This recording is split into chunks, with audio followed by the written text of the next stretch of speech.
तो चलिए दोस्तों, अगर आज के बाज़ार की बात की जाए तो आज के बाज़ार में जो केमिकल सेक्टर है, केमिकल सेक्टर ने काफ़ी तूफ़ान मचाया है। आज काफ़ी तूफ़ानी तेज़ी देखने को मिली केमिकल स्टॉक्स में।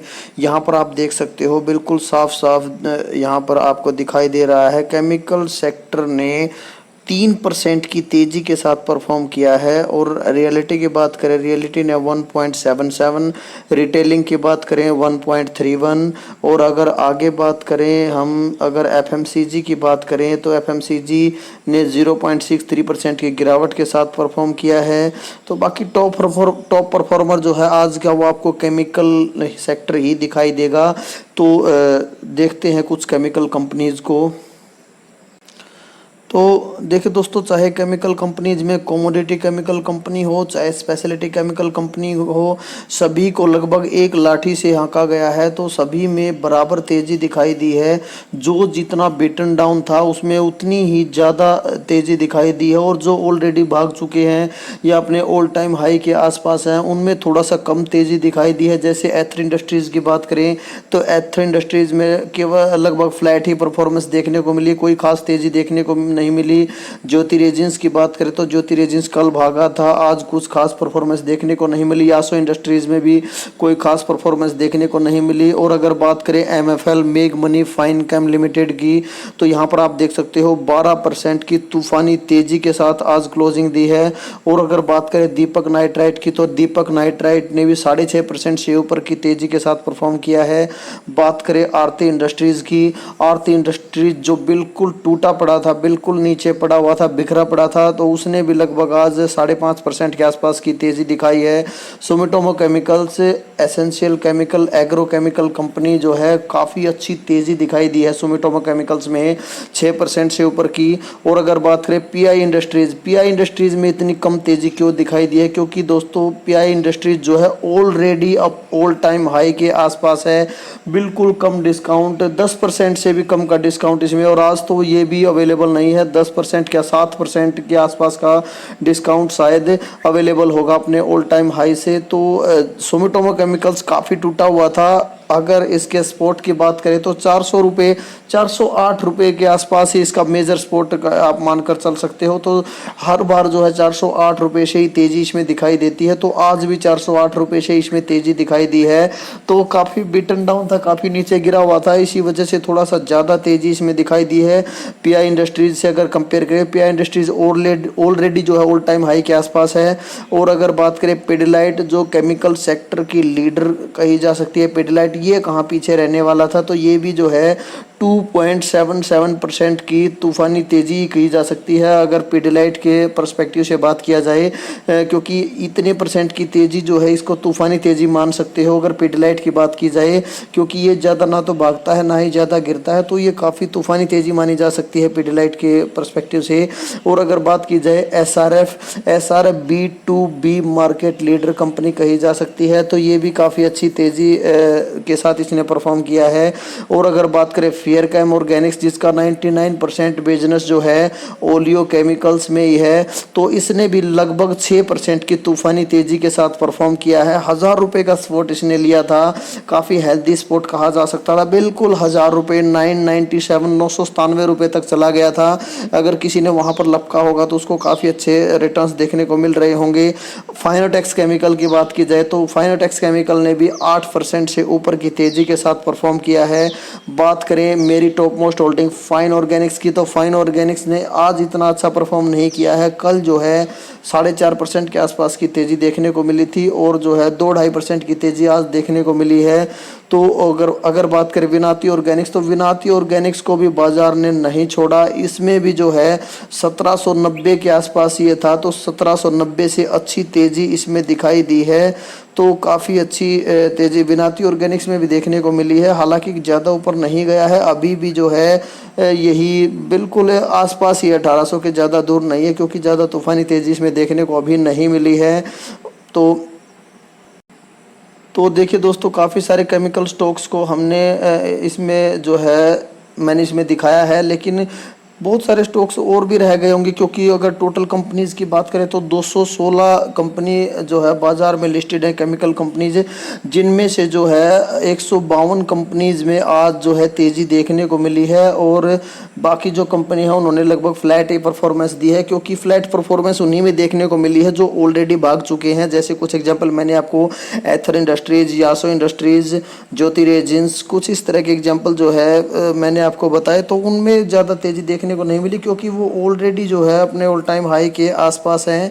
इसी वजह से ज़्यादा ये बीटन डाउन, जितनी बीटन डाउन केमिकल कंपनी थी उतनी ही तेज़ी उसमें देखने को मिली है। तो देखिए दोस्तों, अगर केमिकल सेक्टर की बात की जाए तो केमिकल सेक्टर अपने आप में ही काफ़ी डाइवर्सिफाइड है, और मेरा फेवरेट सेक्टर है केमिकल सेक्टर की अगर बात की जाए, क्योंकि अगर आपके पास अमाउंट कम है, पैसे कम है, आपके इन्वेस्टेड अमाउंट कम है, तो आपको ज़्यादा से ज़्यादा केमिकल कंपनीज रखनी चाहिए, क्योंकि केमिकल सेक्टर में किया गया इन्वेस्टमेंट हर सेक्टर में लगभग अपने आप ही डाइवर्सिफाई हो जाता है, क्योंकि हर सेक्टर को जो है केमिकल्स की ज़रूरत पड़ती है। तो इसीलिए अगर आप केमिकल सेक्टर में इन्वेस्टमेंट करते हैं तो इनडायरेक्टली जो है वो हर सेक्टर में इन्वेस्टमेंट हो जाती है। तो उस पर्सपेक्टिव से आपके पास जो है मेरे हिसाब से जो है पीडीलाइट से लेकर अगर बात की जाए तो नीचे यासो इंडस्ट्रीज़ तक जो है कंपनीज ज़्यादा से ज़्यादा वैसे होनी चाहिए। अगर मेरी बात की जाए तो मैंने अपना मैक्सिमम वेटेज जो है केमिकल सेक्टर को ही दे रखा है। तो अगर बात करें, मेरे पास पीडीलाइट भी है, फाइन ऑर्गेनिक्स, एसआरएफ, विनाती, हालांकि जो है सुमिटोमो केमिकल्स को मैं सेल कर चुका हूं, क्योंकि देखिए मेरे पास काफ़ी केमिकल कंपनी जो हो गई थी, इस वजह से मुझे जो है सुमिटोमो केमिकल को सेल करना पड़ा। दीपक नाइट्राइट भी मेरे पास नहीं है, तो उसकी जगह पर मैंने विनाती को लिया हुआ है। तो बाकी मेरे हिसाब से जो है आपके पास एसेंशियल केमिकल है वो कंपनीज तो होनी चाहिए। जैसे बात करूं मैं, सबसे पहले नंबर पर आपके पास जो है B2C कंपनी पीडीलाइट वैसे होनी चाहिए, लेकिन कहा जाता है कि छोटे पोर्टफोलियो में जो है इतने अच्छे रिटर्न्स नहीं मिलेंगे, ये नहीं मिलेगा, वो नहीं मिलेगा। तो बाकी मुझे रातों रात अमीर नहीं बनना, तो जो है मेरे पास तो पीडीलाइट है। अगर बात की जाए B2B मार्केट लीडर दूसरे नंबर पर है, SRF आपके पास होनी चाहिए। SRF जो है एक ब्लू चिप कंपनी है, निफ्टी 100 का पार्ट है, काफ़ी मल्टी बैगर रिटर्न्स कंपनी ने अभी तक दिए हैं। तो उस पर्सपेक्टिव से देखा जाए तो B2B में मार्केट लीडर है, तो आपके पास जो SRF होनी चाहिए। और अगर तीसरी कंपनी की बात की जाए एसेंशियल केमिकल, तो फाइन ऑर्गेनिक्स है। फाइन ऑर्गेनिक्स आपके पास वैसे कोई रिकमेंडेशन कुछ नहीं है, लेकिन मेरे पोर्टफोलियो में ये सभी कंपनीज हैं, इसलिए मैं आपको बता रहा हूँ। तो फाइन ऑर्गेनिक्स आपके पास होनी चाहिए। अगर तो ओलियो केमिकल में मार्केट लीडर है फाइन ऑर्गेनिक्स, और मैंने आपको बता ही रखा सब कुछ, ज़्यादा डिस्कस नहीं करना चाहूँगा। और अगर बात की जाए विनाती ऑर्गेनिक्स, तो विनाती ऑर्गेनिक्स ग्लोबली मार्केट लीडर है IBB और ATBS में। तो ये जो कंपनीज मैं आपको बता रहा हूँ, ये कंसिस्टेंसी के हिसाब से बता रहा हूँ, इनमें कंसिस्टेंसी, इनके चार्ट में कंसिस्टेंसी आपको ज़्यादा देखने को मिलेगी।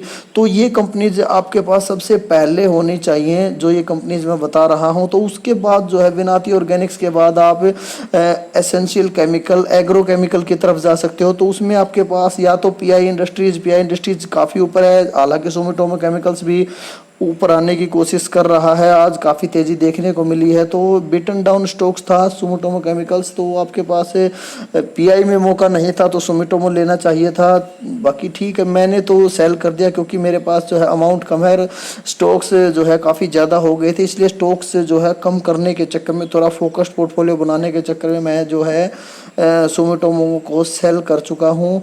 और जो है दीपक नाइट्राइट भी मैंने, थोड़ी सी वेटेज थी, ज़्यादा वेटेज नहीं थी, लेकिन मैं कोमोडिटी केमिकल कंपनीज़ को ज़्यादा प्रेफर नहीं करता हूं।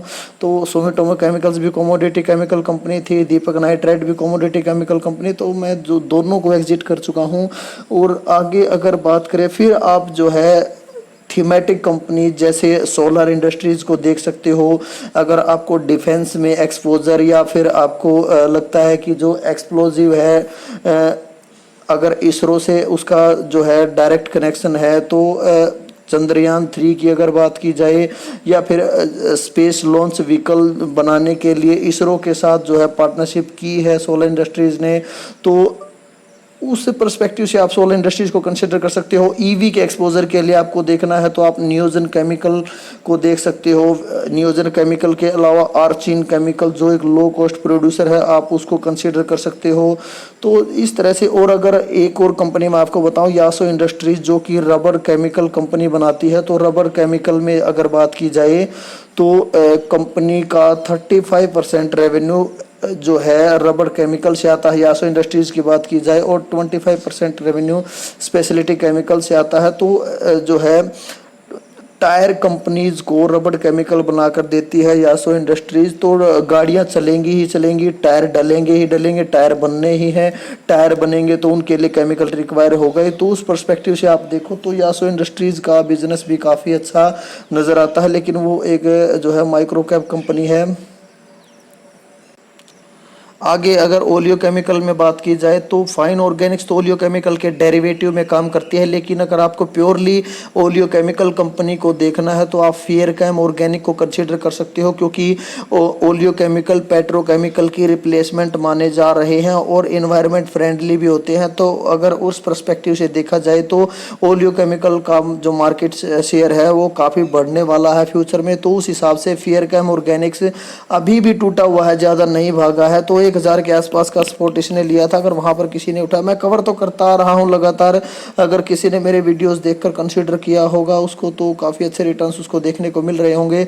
तो देखिए दोस्तों, moral of the story is that कि अगर मैं बताऊं जो केमिकल सेक्टर है उसका आरओई जो है, रिटर्न ऑन इक्विटी आप देखोगे तो वो 20 से ऊपर दिखाई देगा। अगर फाइनेंस सेक्टर का आरओई आप देखो तो फाइनेंस सेक्टर का आरओई 17-18% के आसपास आपको दिखाई देगा। और अगर आप आरओई देखो सेक्टर का, तो फार्मा सेक्टर का आरओई जो है आपको बिल्कुल 14-15% के आसपास का दिखाई देगा। तो उस हिसाब से अगर बात की जाए तो केमिकल सेक्टर काफ़ी मल्टीबैगर रहा है, काफ़ी मल्टीबैगर्स। एसआरएफ को ही ले लो आप, दुनिया में सबसे ज़्यादा रिटर्न्स जो है एसआरएफ ने ही कमा कर दिए हैं। तो केमिकल सेक्टर काफ़ी मल्टीबैगर रहा है और आगे भी केमिकल कंपनीज काफ़ी तूफान मचाने वाली हैं।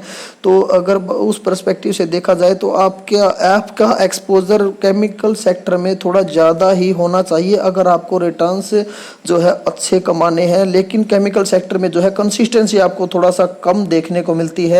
कभी केमिकल कंपनीज के प्रॉफिट्स आसमान को छूने लगते हैं, कभी प्रॉफिट्स नीचे गिर जाते हैं। तो देखिए दोस्तों, अभी जो है केमिकल कंपनीज एक्सटर्नल रीजन की वजह से डाउन थी, तो जैसे ही ये प्रॉब्लम सोल्व होती है तो आपके पास कोई कॉल नहीं आएगी, जो है बाजार अपने आप सेंस कर लेता। बाजार हमेशा फ्यूचर को देखकर चलता है। तो जैसे ही, वैसे भी ये बोला जा रहा था कि जो सिर्फ Q1 और Q2 तक ही ये जो है एक्सटर्नल प्रॉब्लम्स दिखाई देंगी केमिकल सेक्टर में। जो एक्सपोर्ट डेटा है वो वीक नज़र आ रहा है और स्लगिश ग्लोबल डिमांड है, उसकी वजह से आप इन्फ्लेशन को मान सकते हो, जिसकी वजह से स्लगिश ग्लोबल डिमांड है। तो इसकी वजह से एक्सपोर्ट का डेटा जो वो काफ़ी वीक आ रहा है, इसी वजह से केमिकल सेक्टर टूटा हुआ है। लेकिन दोस्तों, अगर आप देखो तो बाजार जो है पहले से ही भांप लेता है, न्यूज़ की वजह से लगा लो। जब तक वो न्यूज़ हम रिटेल इन्वेस्टर के पास आती है तब तक तो जो शेयर प्राइस है वो आसमान को छू रहा होता है। तो हमें as a long term investor बिल्कुल नीचे के लेवल पर बिना किसी ब्रेकआउट का वेट किए, बिना किसी ब्रेकडाउन का वेट किए, जैसे ही आपको लग रहा है, बाजार के एक्सपीरियंस से आपको पता चल जाता है, यूट्यूबर्स आपको जो है लेवल्स बताते रहते हैं, तो आपको बिल्कुल धीरे धीरे अपनी होल्डिंग्स को इन स्टॉक्स में मजबूत करना चाहिए। जैसे आज ये स्टॉक्स भागे हैं तो काफ़ी सारे रिटेल इन्वेस्टर को रिग्रेट हो रहा होगा कि जो है हमें और भी बाई करना था, हमें और भी होल्डिंग अपनी बढ़ानी थी। तो अब जो है रिग्रेट करने से कोई फ़ायदा नहीं है। जब वो नीचे थे तब तो आपने उनको लिया नहीं, तब तो आप जो है बेरिश बने रहे उनमें, और अब आप बुलिश हो चुके हो जब वो भाग चुके हैं। तो अब काफ़ी सारे रिटेल इन्वेस्टर क्या करेंगे, ऊपर के लेवल पर जाकर फंसेंगे, ऊपर के लेवल पर जो है ट्रैप होने की कोशिश करेंगे, भागती हुई ट्रेन में चढ़ने की कोशिश करेंगे, जबकि ऐसा नहीं करना चाहिए। जब ये काफ़ी समय से बीटन डाउन थे, नीचे थे, तभी हमें धीरे धीरे अपनी होल्डिंग्स जो है बढ़ाते जाना चाहिए, अपनी ताकत को ज़्यादा से ज़्यादा इनमें बढ़ाना चाहिए, ज़्यादा से ज़्यादा वेटेज देने की कोशिश करनी चाहिए, ताकि जब भी, जैसे आज जो है आप क्या समझ रहे हो, आज जो है DI ने बाई किया है, बिल्कुल नहीं, FIs ने हमला किया है केमिकल कंपनीज पर। तो उनके हमले से ही जो है ताबड़तोड़ तेजी देखने को मिली है। तो एफआई जब कभी भी हमला करते हैं दोस्तों तो जो है काफ़ी अच्छी तेजी आपको देखने को मिलती है। तो आपको उनसे पहले एंट्री लेकर बैठना होता है। आप जो है स्टॉक्स में उनसे पहले एंट्री लेकर बैठेंगे तो तभी जो है आपको बेनिफिट्स या प्रॉफिट्स देखने को मिलेंगे। अगर आप ब्रेकआउट या ब्रेकडाउन के चक्कर में पड़े रहोगे तो दोस्तों आपको महंगा खरीदना पड़ेगा और फिर आपको रिटर्न्स जो है इतने अच्छे नहीं मिलेंगे। तो आपको क्या करना, कंपनी के बिजनेस को समझकर, कंपनी के केमिकल्स को समझकर, अगर केमिकल कंपनीज की बात की जाए उनकी एसेंशियलिटी को समझकर कि कितने एसेंशियल है वो केमिकल, तो उस हिसाब से आपको वेटेज देकर बैठ जाना चाहिए शांति से, ताकि जब भी फ्यूचर में एफआईज हमला करें तो आपको अच्छे जो है प्रॉफिट्स देखने को मिले, ना कि जो है हमें पैनिक सेलिंग करके या बैठ जाना चाहिए या फिर जो है भागती हुई ट्रेन को पकड़ने की कोशिश करनी चाहिए। क्योंकि अब काफ़ी सारे रिटेल इन्वेस्टर जो है इन्वेस्टमेंट करने के लिए भागेंगे, बिल्कुल भी वो सही स्ट्रैटेजी नहीं है। अगर आपको मोटा पैसा बनाना है तो आपको बिजनेस को समझकर बिल्कुल बीटन डाउन स्टॉक्स को नीचे के लेवल पर बाई करके बैठना होगा, तभी आप जो है मार्केट से अच्छा पैसा बना पाओगे। अगर आप भागती हुई ट्रेन में चढ़ने की कोशिश करोगे तो या तो आप ट्रैप हो जाओगे या फिर आपको रिटर्न्स जो है कम देखने को मिलेंगे। क्योंकि काफ़ी सारे investor VBL, Polycab, KEI, APL, Apollo tube और अगर बात करें केपीआई ग्रीन, तो इस तरह से चिल्लाते रहते हैं। केसोल्स भी चिल्ला रहे थे अभी तक। अब जो है आप केसोल्स की हालत देख सकते हो, उसमें एलसी लगा हुआ था 5% का, तो जो है वहाँ इन्वेस्टर्स को लेने के देने पड़ चुके हैं। तो इस तरह से अगर आप मोमेंटम को चेज करने की कोशिश करोगे तो आप जो है ट्रैप हो जाओगे। तो आपको मोमेंटम इन्वेस्टिंग की बजाय फंडामेंटल इन्वेस्टिंग पर ज़्यादा फोकस करना चाहिए। तो फंडामेंटल इन्वेस्टिंग में ज़्यादा रिटर्न्स बनते हैं बजाय मोमेंटम इन्वेस्टिंग के। एक जो ट्रेडर होते हैं वो मोमेंटम इन्वेस्टिंग करते हैं, जबकि एक लॉन्ग टर्म इन्वेस्टर को फंडामेंटल इन्वेस्टिंग पर ज़्यादा फोकस करना चाहिए। तो वीडियो को ज़्यादा लंबा ना करते हुए यही पोस्ट देना चाहूँगा दोस्तों। Okay, thank you very much.